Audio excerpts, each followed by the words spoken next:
What's up everyone, Nick here from Creative Image, and today I want to do a video for you guys. I was just editing a photo of mine and I feel like this is a very useful tutorial. I'm going to show you guys how to remove items or add an item to your photo. Sometimes you just don't happen to catch something while you're shooting and you may see like a little person silhouette in the background, or you'll catch like, I don't know, some object inside the picture that you don't want in, or you'd like to add something to the image to enhance it, give it another dimension. And just enhance the overall image. So let's get into this tutorial. It's a Photoshop tutorial. I hope you guys enjoy this. Let's get into it.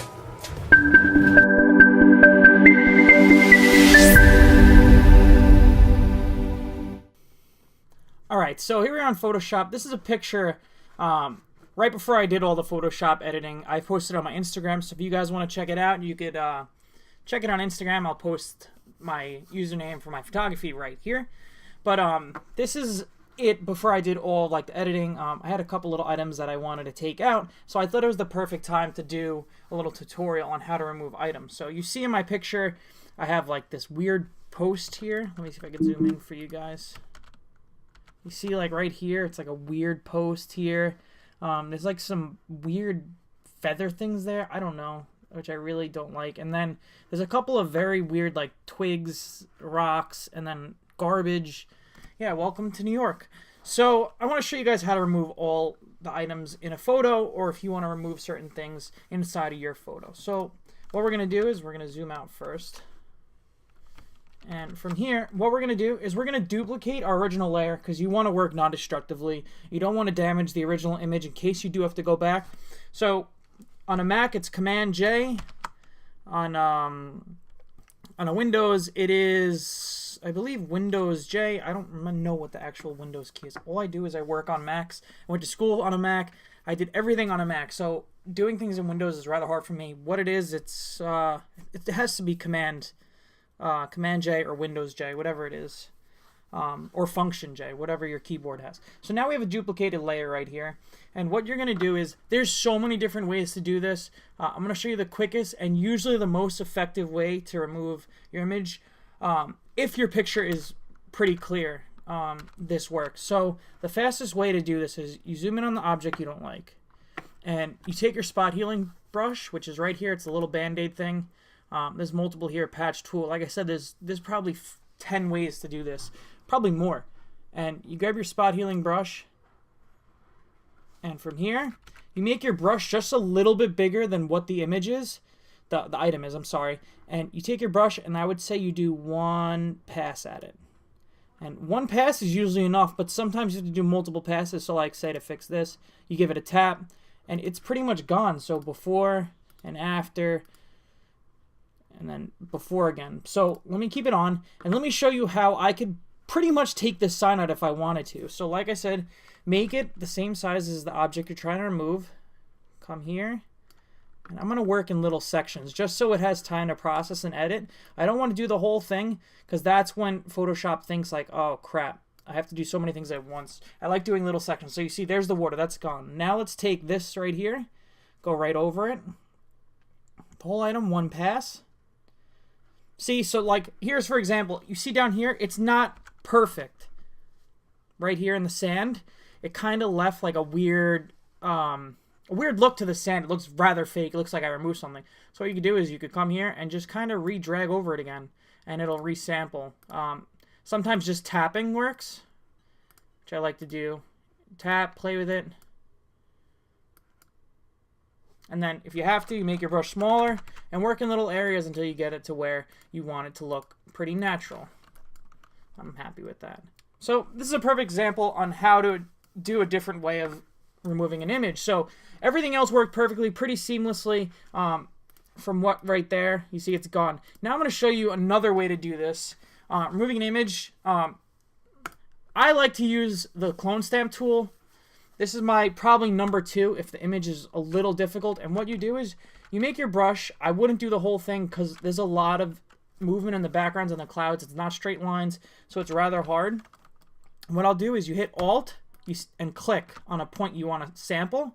And what you do is you come here and you click over the image and you just paint. Keep coming back, sampling. Don't use the same point. I would say do about 4 clicks sample a new point. That's the way to make your picture look realistic, and then sample from different spots. So if it's darker on the left, make sure that your image is darker on the left. You know, don't just do the same tone. So let me just, and bam, just about done. Obviously I would go in and clean it up a little bit, make sure the clouds are all lined up, but for the length of this video, I don't want to do that.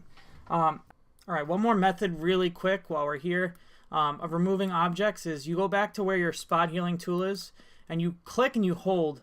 And what you can do is you can do the patch tool, and what that is you select around the item you want, you hold and you drag, you click, and then you just drag over.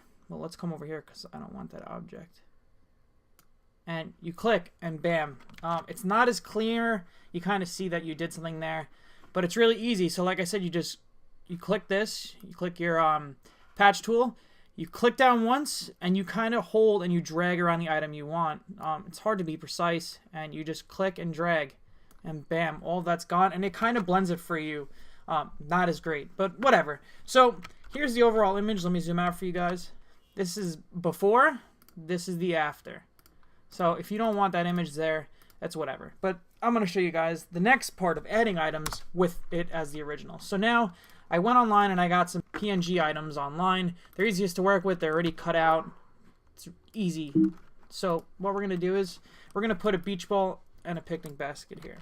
You have an item in the background of the foreground. You need to make sure that your item that you're putting into the picture is relative sizing. So in real life, this sign right here, let me zoom in, would be probably about 8 to 10 feet. So you don't want your basket looking like, or whatever item, you don't want your basket being like that, because obviously that makes no sense and everyone's going to know it's fake.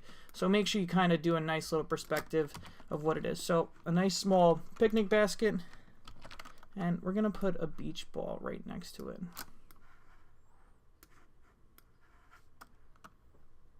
Actually, we'll put it behind it. Now what we're going to do is I'm going to tone the images obviously really fast. I'm going to speed forward through this so you guys don't have to watch. I'm going to do this in another video if you guys want. Alright, so you have your items pretty much, I mean, they're not color matched, but I just want to show you how easy it is to put an image into your photo. And what you do is, now that you have your items in the picture, so all you're going to do is you're going to click one of your images, you're going to click Alt, and it's going to make a selection of the image that you're clicking on. Excuse me. What you're going to do is you're going to go to your empty layer, which is layer 3 for me, and you're going to paint with black. So there's one, and you're going to go back to your other item, click Alt, go back to the empty layer, and you're going to do that. So it's going to be black. Now what you want to do is you want to bring the black layer all the way underneath all the items. So now you literally don't see it because it's underneath. So what you're going to do now is you're going to click V, or you could click the move tool, and you could use arrow keys and you could bring it down just a little bit. Now that you have the shadow layer, I'm going to label it for you guys. All you have to do, it's so simple, is go to Filter, Blur, Gaussian Blur, and you want a very, very little bit of blur on this. You got to play with it. It's going to differ from every image. I really like that. And what you want to do is, once that's done and it's processing, you want to lower the opacity so it looks more natural.